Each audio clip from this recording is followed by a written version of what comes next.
Assalamualaikum warahmatullahi wabarakatuh. Perkenalkan, saya Uja Hujati, mahasiswa Universitas Profesor Dr. Hamka, Program Pasca Sarjana Pendidikan Dasar kelas 1B. Saya akan mempersembahkan sebuah video yang berjudul Pendidikan Seksual yang tepat bagi siswa sekolah dasar. Video ini bertujuan untuk memenuhi tugas UAS semester 1 pada mata kuliah Problematika dan Inovasi Pendidikan dengan dosen pengampu Dr. Hajah Ihsanah Khuluqo MPD. Selamat menyaksikan.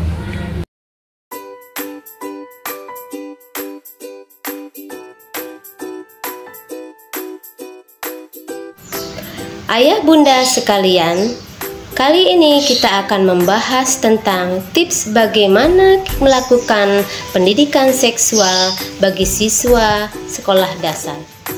Apa itu pendidikan seksualitas? Pendidikan seksualitas adalah bagaimana kita mengajarkan pada anak-anak kita agar mengenal dirinya dan berperilaku sesuai dengan jenis kelaminnya. Barangkali dalam kehidupan sehari-hari banyak yang kita merasa tabu dan saru untuk membicarakannya. Padahal hal ini sangat penting disampaikan kepada anak-anak. Justru agar mereka sejak dini bisa menjaga dirinya dan menghargai dirinya agar mereka bisa tumbuh dan berkembang nantinya sesuai dengan jenis kelaminnya masing-masing. Bagaimana mengenalkan pendidikan seksual pada anak-anak?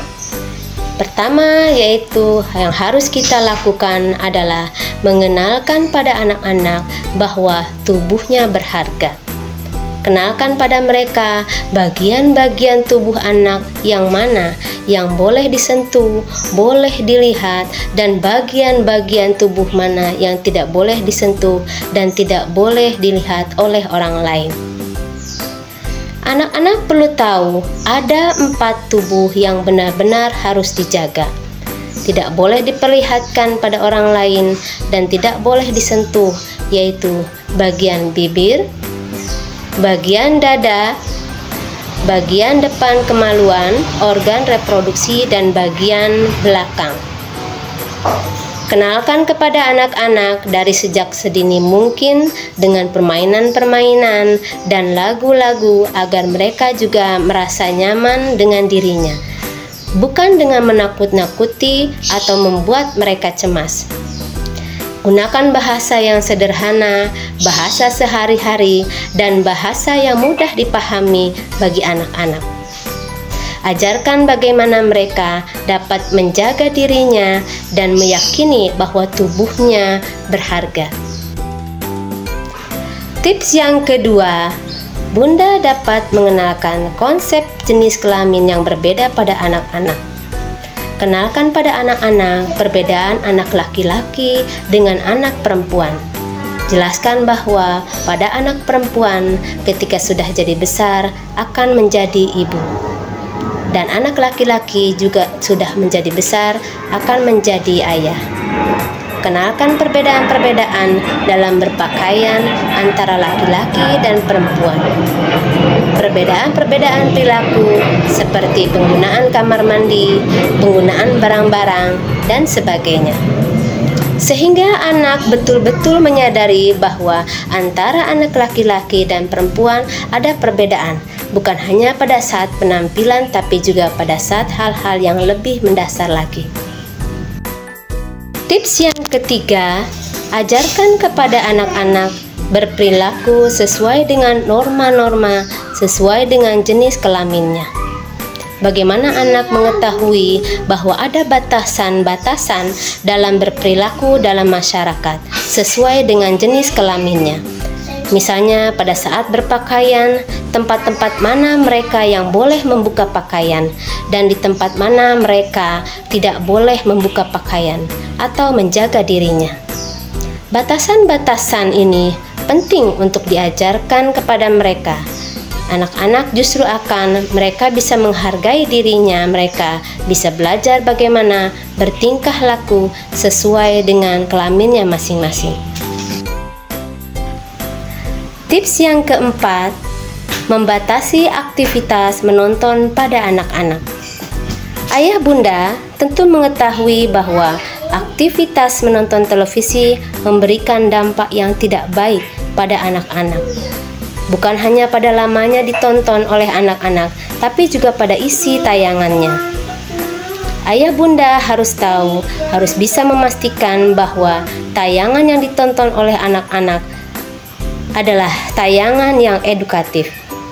Pastikan anak-anak ini diajarkan untuk memilih tayangan-tayangan televisi mana yang memang positif bagi anak-anak, yang memang bermanfaat bagi anak-anak. Lebih baik ayah bunda mengajak anak-anak bermain lebih banyak, berinteraksi dengan ayah bunda, berkomunikasi dengan mereka daripada mereka asik menonton televisi sendirian di rumah. Tips yang kelima, ajarkan pada anak-anak untuk bijak dalam menggunakan gadgetnya. Kita tahu dalam gadget mungkin ada hal yang positif dan mungkin ada hal yang negatif yang memang belum pantas atau belum layak dilihat oleh anak-anak. Pastikan pada saat anak berinteraksi dengan gadget, ayah bunda sekalian selalu mengawasi mereka. Jangan biarkan mereka mendownload sendiri, mengupload sendiri hal-hal yang ingin mereka lakukan pada gadget. Ayah bunda perlu memastikan pada di usia 0 sampai 2 tahun anak-anak betul-betul bebas dari gadget. Dan di dunia yang berikutnya, pengawasan dan kontrol dari orang tua harus dilakukan. Tentu saja penjelasan saat edukasi tentang dampak atau hal-hal yang tidak baik dapat terjadi saat mereka berinteraksi dengan gadget, yang perlu dijelaskan mana konten-konten yang layak dilihat oleh anak-anak dan mana konten-konten yang sebelumnya tidak layak atau tidak pantas dilihat oleh anak-anak. Tips yang keenam, tumbuhkan rasa percaya pada ayah bunda sekalian. Buatlah supaya anak-anak merasa nyaman untuk bercerita kepada ayah dan bundanya, meskipun itu hal-hal yang kurang baik. Yakinkan pada mereka bahwa ayah bunda siap untuk apapun yang anak-anak ingin ceritakan. Sehingga ayah bunda perlu diperhatikan respon yang keluar pada saat anak-anak itu bercerita.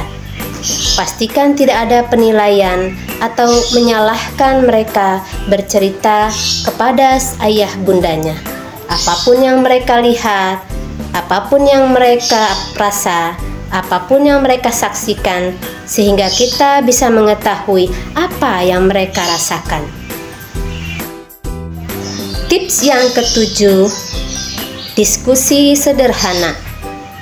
Ayah bunda, pendidikan seks dapat dilakukan dengan cara anak-anak berdiskusi akan fakta-fakta yang terjadi sehari-hari di lingkungan mereka. Berilah kesempatan pada mereka untuk menanyakan hal-hal yang mungkin selama ini dianggap tabu dan saruk. Jelaskan dengan kalimat yang lembut dan menyenangkan. Lebih baik mereka menanyakan hal-hal itu kepada orang tua dan guru di sekolah daripada mereka menanyakan kepada orang lain atau kepada teman lain yang mungkin tidak bisa dapat dipertanggungjawabkan jawabannya.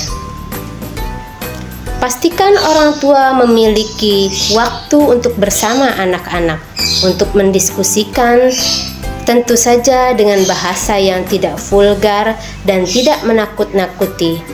Sesuaikan juga dengan usia anak penjelasannya. Anak-anak yang balita itu mungkin perlu dengan bahasa yang lebih sederhana. Sementara untuk anak yang lebih dewasa, remaja yang di atasnya, mungkin penjelasannya perlu lebih perdalam lagi. Jadi perhatikan usia anak-anak kita yang kita ajak berbicara. Ayah bunda sekalian, tips yang berikutnya adalah bagaimana kita mengajarkan kepada anak-anak tentang lingkungan sekitar. Anak-anak perlu tahu mana yang keluarga inti, mana yang kenalan, mana yang teman, dan juga mana yang orang asing. Mereka perlu tahu bagaimana berinteraksi dengan keluarga dekat, dengan teman, dengan kerabat, atau orang asing. Mereka juga harus tahu batasan-batasannya, apa yang boleh diketahui oleh keluarga atau tidak boleh diketahui oleh orang asing, sehingga mereka bisa menjaga dirinya sesuai dengan jenis kelaminnya masing-masing. Tips yang terakhir adalah tips untuk mempersiapkan anak-anak menjelang puber. Ayah bunda sekalian, pada saat mereka memasuki usia menjelang mereka mengalami masa pubertas, kita sebagai orang tua perlu mempersiapkan mereka dengan pendidikan seksualitas yang sesuai dengan jenis kelaminnya masing-masing. Misalnya, pada anak laki-laki perlu kita siapkan, kita kenalkan mereka akan mengalami perubahan-perubahan pada fisiknya, pada suaranya, perubahan pada tumbuhnya bulu-bulu di berbagai tempat, dan sebagainya. Anak-anak juga perlu dikenalkan yang akan mereka alami yang disebut mimpi basah. Lalu juga perlu diajarkan apa yang harus mereka lakukan ketika hal itu mereka alami. Demikian juga kepada anak perempuan, kita kenalkan saat mereka menjelang puber, mereka akan mengalami perubahan pada tubuhnya, perubahan-perubahan pada badannya, perubahan pada dadanya, bentuk tubuhnya, dan sebagainya. Anak-anak perempuan juga diajarkan bahwa mereka akan mengalami menstruasi, dan mereka diajarkan apa yang harus dilakukan pada saat mengalami menstruasi. Demikianlah ayah bunda penjelasan singkat mengenai pendidikan seksualitas yang perlu kita lakukan pada anak-anak. Mengapa itu harus kita lakukan? Karena kita harus menjaga anak-anak kita agar mereka bisa tumbuh dan berkembang dengan benar sesuai dengan jenis kelaminnya masing-masing.